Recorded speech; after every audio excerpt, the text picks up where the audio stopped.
How could a good name turn to a regret overnight because of an uncontrollable self-lust? How evil can a man be just because of trying to protect his good name? And what would make a man commit such a brutal murder just for his own selfish gain? Well, stay with me as I uncover a dark secret that broke the lives of many, an unimaginable evil that emerged in a reputable town known as the historical capital of the Inca Empire. Cusco is a cultural hub for Quechua people, a city filled with Inca and colonial architecture, including the famous Sacsayhuaman Fortress and Curicancha. Cusco serves as the gateway to Machu Picchu and the Sacred Valley in Peru. A profound tragedy erupted, shaking the very foundation of the town. Cusco, known for its stunning landscapes and supportive inhabitants, had long been a refuge of peace and tradition. However, the serenity of the town was broken when the name of Dr. Apuante, a beloved and highly respected physician, was pushed into the darkness of scandal and criminality.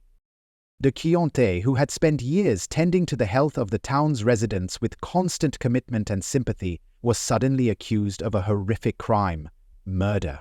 The victim was Kiowara, a nurse whose reputation for skill and kindness had made her a beloved figure in Cusco. Her expertise in nursing, coupled with her gentle touch and deep empathy, had earned her the trust and affection of the town. Whether caring for the elderly, assisting in childbirth, or offering comfort during illness, Kiowara was a constant presence in the lives of many. Her role as a healer extended beyond the hospital walls, as she was a pillar of support for families in need, often offering her services freely to those who could not afford care. In a town where tradition and trust ran deep, Kiowara's death was an incomprehensible blow. The news of her tragic death rocked Cusco, leaving a void that could never be filled. What made it even more unimaginable was the person accused of taking her life, Dr. Apu Kuente, the very man who had once shared the responsibility of healing alongside her. For years, he had been the town's trusted doctor, offering his expertise and care to the townspeople in times of illness and injury. His calm demeanor and reassuring presence had made him a figure of authority, someone who was seen as a source of stability and trust. To now learn that he was at the heart of such a sinister act left the town grappling with feelings of doubt, betrayal, and shock. The question on everyone's mind was how a man so revered, a doctor whose hands had healed so many, could be capable of such darkness. As low voices of their secret affair began to circulate, the circumstances of Kiowara's death became more chilling. What had started as an illicit relationship between two individuals bound by a shared commitment to care had turned into a tragedy that would leave the town forever changed. The town, once united by love and trust, was now divided, torn between the need for justice and the struggle to reconcile the man they thought they knew with the cold, calculating individual accused of taking an innocent life. The news spread like wildfire through the cobblestone streets of Cusco, where the vibrant markets and ancient Incan ruins usually symbolized peace and heritage. Residents, who had often seen the couple working side by side at the town clinic, were left stunned and divided. Some vehemently defended Dr. Cutie, insisting he was incapable of such an act, while others, haunted by the disturbing rumors, began to question how well they truly knew him. Kiowara's untimely death cast a shadow over the town, with her family and friends demanding answers. The authorities, faced with the high-profile nature of the case, vowed to uncover the truth behind the tragic incident. As the investigation unfolded, low voices of hidden secrets, strained relationships, and the pressures of their demanding professions began to emerge, painting a more complex picture of the lives behind the public characters. In a town where trust and tradition held great importance, the tragedy tested the very fabric of Cusco's supportive society. Kiowara, whose name beautifully translates to dawn in the Quechua language, embodied the essence of new beginnings and hope. As a devoted nurse at the town's modest but vital hospital, she was more than just a healthcare worker, she was a beacon of light for the people of Cusco. With her warm smile and calming presence, she had a unique ability to put patients at ease, Whether it was a frightened child needing stitches or an elder seeking relief from chronic pain, her tireless dedication to helping others extended far beyond her duties at the hospital. She often made house calls to the most remote corners of the valley, bringing care and comfort to those who otherwise might not have received it. Kawara's commitment to her work earned her the admiration and gratitude of the entire town. Mothers spoke of how she had been there to guide them through difficult births, while farmers recalled how she had nursed them back to health after injuries sustained in the fields. Yet it wasn't just her medical skills that made her beloved. It was the genuine kindness she showed to everyone she met. She would often stay after her shift to listen to a patient's worries or lend a helping hand to a colleague. Her passion for healing was rooted in her upbringing. Growing up in a humble Quechua-speaking household, Kawara had witnessed firsthand the challenges her town faced in accessing proper healthcare. This fueled her determination to make a difference, inspiring her to pursue nursing despite the financial and societal hurdles in her path. Her name, Dawn, seemed fitting. She brought light to the lives of those she touched, embodying a promise of better days to come. Her sudden and tragic death left a void in Cusco that many feared could never be filled. Dr. Apuquente, a married man with 2 young children, had been living a double life, caught in the pain of a secret affair with Kawara. On the surface, he was the picture of stability, a respected physician and a devoted family man. But behind closed doors, his relationship with Kawara burned with an intensity that neither could ignore. What had begun as a quiet connection between colleagues, forged through long hours at the hospital and shared dedication to their patients, had blossomed into a forbidden love that neither was prepared to resist. As their clandestine relationship deepened, the weight of their deception became a heavy burden for both of them. For Kawara, who had given her heart fully to Apu, their secret meetings and whispered promises were no longer enough. She yearned for a future where they could openly be together, a life free of hiding and guilt. Her desire for legitimacy and stability grew stronger with each passing day, and she began pressing Apu to leave his wife and start a new chapter with her. For Apu, however, the situation was far more complex. While he was undeniably captivated by Kawara, the thought of unfolding the life he had built with his family filled him with dread. The potential fallout, losing his children, shattering his reputation, and bringing disgrace to his name was too much to bear. He tried to calm Kawara with assurances that he cared for her deeply, but his refusal act only heightened the tension between them. Their once passionate love affair began to show cracks, as their conversations shifted from tender exchanges to heated arguments. Kawara's desperation grew, her pleas tinged with heartbreak and frustration, while Apu's fear of exposure pushed him further into denial. Their relationship, once a refuge from the pressures of their daily lives, became a battleground of conflicting emotions: love, guilt, fear, and betrayal. Unbeknownst to those around them, the pair was teetering on the edge of an emotional precipice, their hidden relationship threatening to unfold not only their lives, but also the fragile peace of the supportive Cusco town. This storm of emotions and secrets would soon culminate in a tragedy that no one could have foreseen. One fateful night, the simmering tension between Dr. Apuquente and Kawara reached a tragic and irreversible climax. Now stay connected, because this is where the most interesting part of the story began. In case you refugees subscribed yet, then you are missing already. In order to be part of our family, to get more of our updates, you have to subscribe, like, and share your thoughts in the comment section. Let's continue. Overwhelmed by the growing strain of their affair and desperate to maintain the fragile facade of his life, Dr. Gente made a chilling decision that would forever alter the lives of everyone in Cusco. In a moment of calculated despair, he administered a lethal dose of potassium chloride to Kawara, a substance he knew, as a seasoned physician, would stop her heart swiftly and leave few traces if undetected. The very hands that had once healed so many now carried out an act of irreversible harm, silencing the woman he had once claimed to love. As Kawara's life slipped away, Dr. Kunte's cold pragmatism took over. Knowing the gravity of his actions and the scrutiny that would inevitably follow, he meticulously staged the scene to resemble a tragic case of self-inflicted overdose. He arranged medical supplies with precision, ensuring they aligned with the narrative he hoped to weave. A nurse, overwhelmed by the pressures of her profession and character life, succumbing to despair in a moment of weakness. He even left behind a hastily written note, mimicking Kiwara's handwriting, to add credibility to his story. Yet, despite his efforts to cover his tracks, inconsistencies in the fabricated scene began to emerge almost immediately. The townspeople, who knew Kiwara as a strong and compassionate woman, struggled to believe she would take her own life. Rumors of their affair, which had been whispered in secret for months, quickly came to light, casting suspicion on Dr. Kunter. As investigators explored further into the circumstances surrounding her death, the facade he had so carefully constructed began to crumble. What might have seemed like a momentary escape from the web of lies that had entangled him became the catalyst for his undoing. The town of Cusco, once a peaceful refuge, became the epicenter of a scandal that exposed the darkest corners of human desperation and betrayal.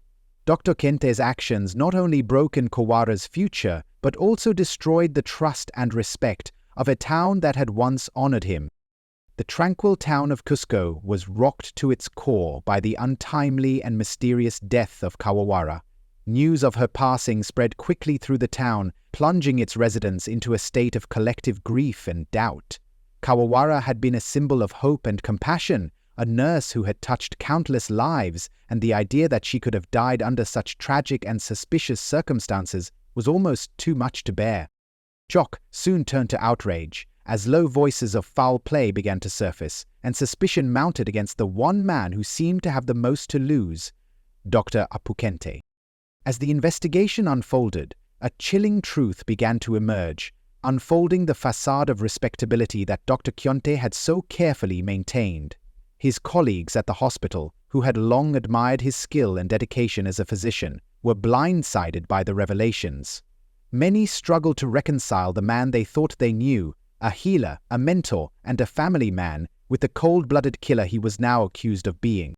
The juxtaposition of his professional character and the monstrous act he had committed left them grappling with feelings of betrayal and doubt.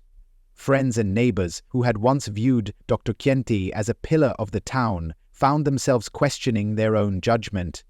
How could a man who had saved so many lives, who had been a trusted figure in their united town, commit such a heinous crime?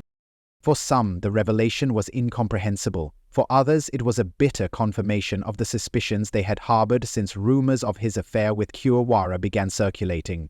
The evidence against Dr. Kyente painted a damning picture.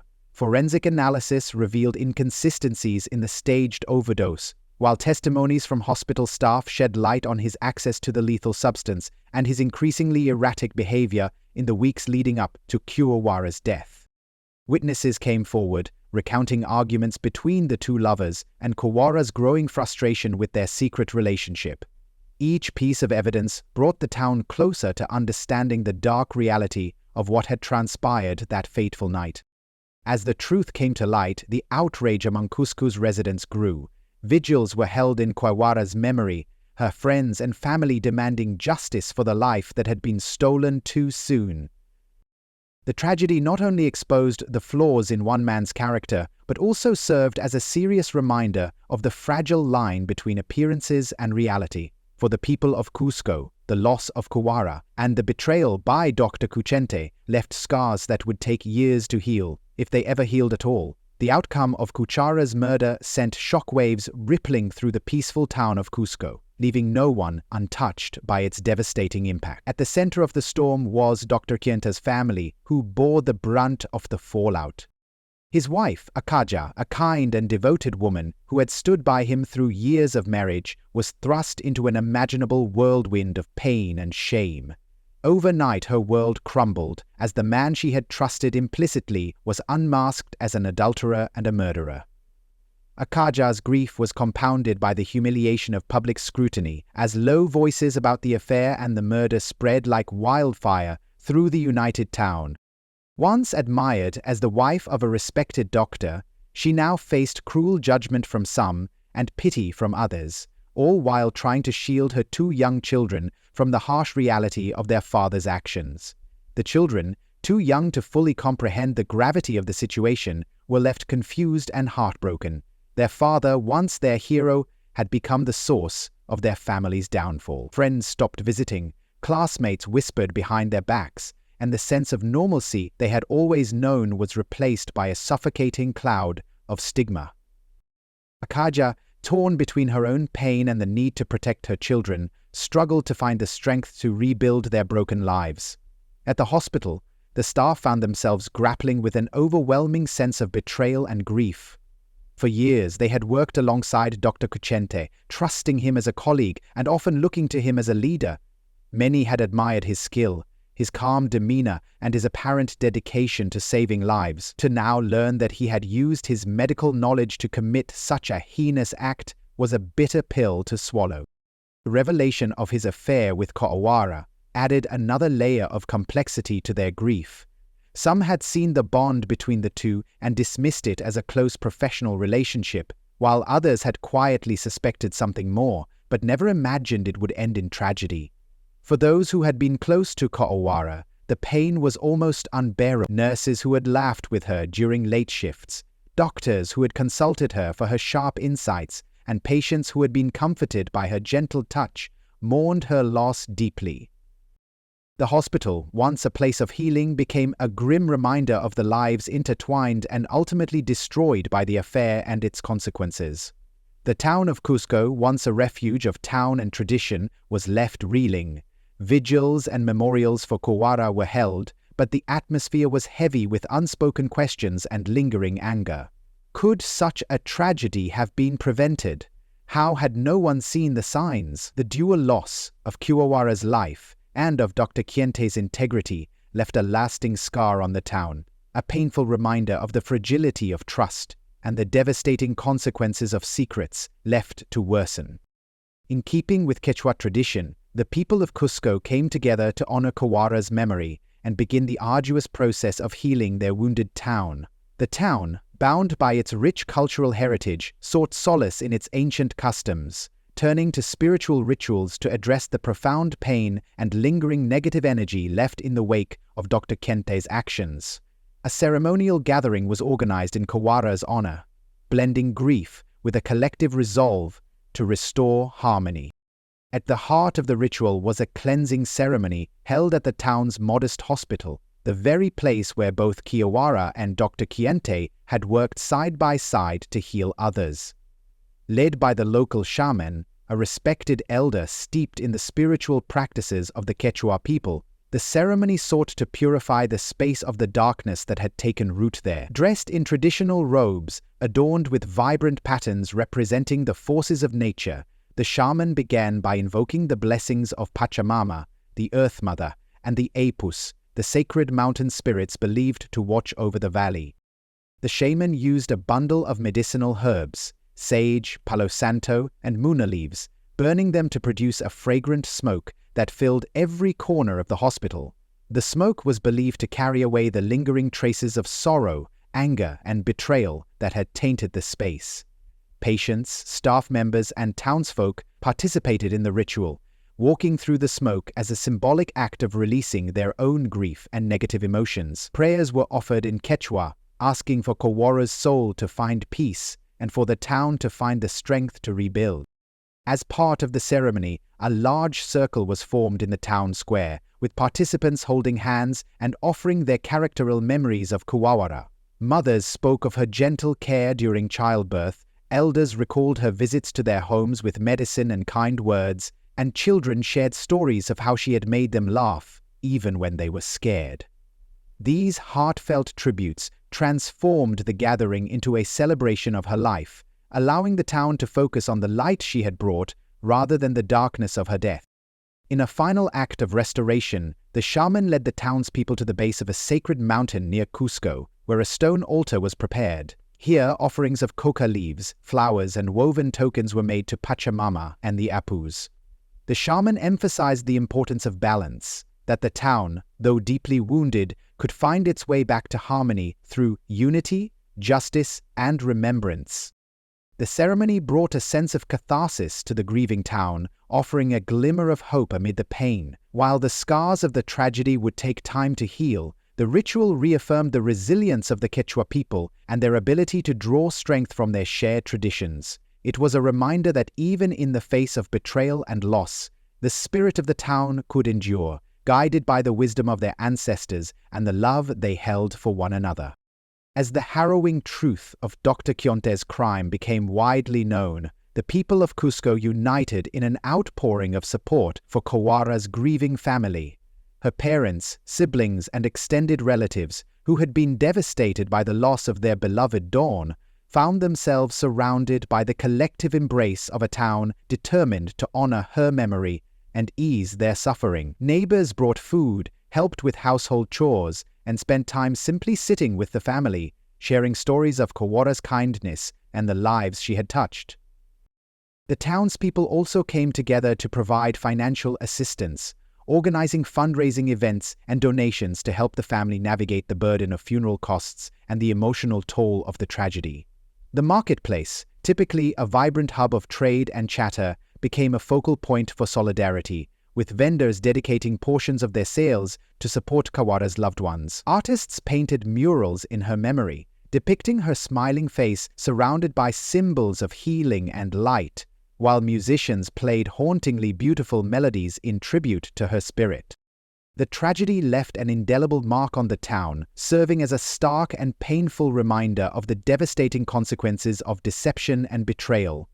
Dr. Quionte's crime, rooted in lies and hidden desires, had not only claimed Kawara's life, but also fractured the trust and harmony that had once defined the town. His actions became a cautionary tale, sparking conversations about the importance of honesty, accountability, and living with integrity. Elders of the town began sharing wisdom from Quechua teachings about the balance of aini, reciprocity, and the responsibility each individual holds to contribute to the collective well-being of the town. Schools incorporated discussions about ethics and the importance of moral courage, using the tragedy as a way to teach the younger generation about the far-reaching consequences. Religious leaders and shamans joined forces to offer counseling and spiritual guidance, emphasizing forgiveness, healing, and the need to rebuild trust within the town. Through their grief, the people of Cusco discovered the strength of their unity.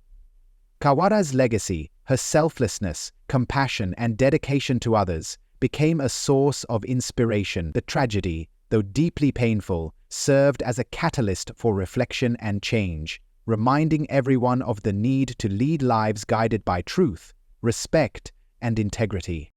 In honoring her memory, the town found a way to move forward, vowing never to forget the lessons learned from the darkness that had briefly overshadowed their sacred valley. Eventually, justice was served, and Dr. Quionte faced the full weight of the law for his horrible actions. The trial, held in a neighboring city to ensure impartiality, became one of the most talked-about events in the region's history. It was a painstaking process, marked by emotional testimonies from Kawara's family, colleagues, and friends, who spoke of her kindness, her dreams, and the light she brought into their lives. The evidence against Dr. Quionte was overwhelming. Medical records showing his access to potassium chloride, expert testimony on the staged overdose, and accounts of his volatile relationship with Kawara. Ultimately, the court found him guilty of premeditated murder, sentencing him to life in prison without the possibility of parole. For the town of Cusco, the verdict brought a measure of closure, though it could never erase the pain of their loss. Many viewed the sentence as a necessary step toward healing, a reassurance that even someone as respected and powerful as Dr. Quionte was not above the law. His conviction was seen as a victory for justice and a warning that acts of betrayal and violence would not be tolerated, no matter the perpetrator's status or reputation. Beyond the legal proceedings, the town sought restorative justice in their own way. Vigils and ceremonies were held to honor Kawara's memory, transforming her story into a symbol of resilience and compassion. Her name was etched onto a memorial plaque at the hospital where she had worked, ensuring that her legacy as a dedicated nurse and beloved member of the town would never be forgotten. A scholarship fund was also established in her name to support young women in Cusco who aspired to careers in healthcare, a reflection of Kiawara's own passion for helping others. The people of Cusco continued to struggle with the emotional scars left by the tragedy, but they drew strength from the memory of Kiawara's vibrant spirit. Her laughter, her tireless dedication to her patients, and the hope she inspired in others became a source of light in the town's darkest moments.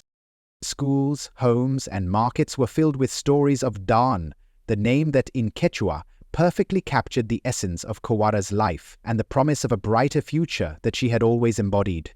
Though the wound left by her loss would never fully heal, Kiawara's memory became a rallying point for the town, reminding everyone of the importance of love, integrity, and the enduring power of town. In the hearts of the people of Cusco, she lived on, a beacon of hope and a constant reminder to cherish and protect the ties that bind them together. If you believe that a good name is very crucial in life, then you must subscribe to this YouTube channel. Turn on your notification bell to be updated on our latest videos. Let's hear your thoughts on this matter in the comment section now. Thanks for watching.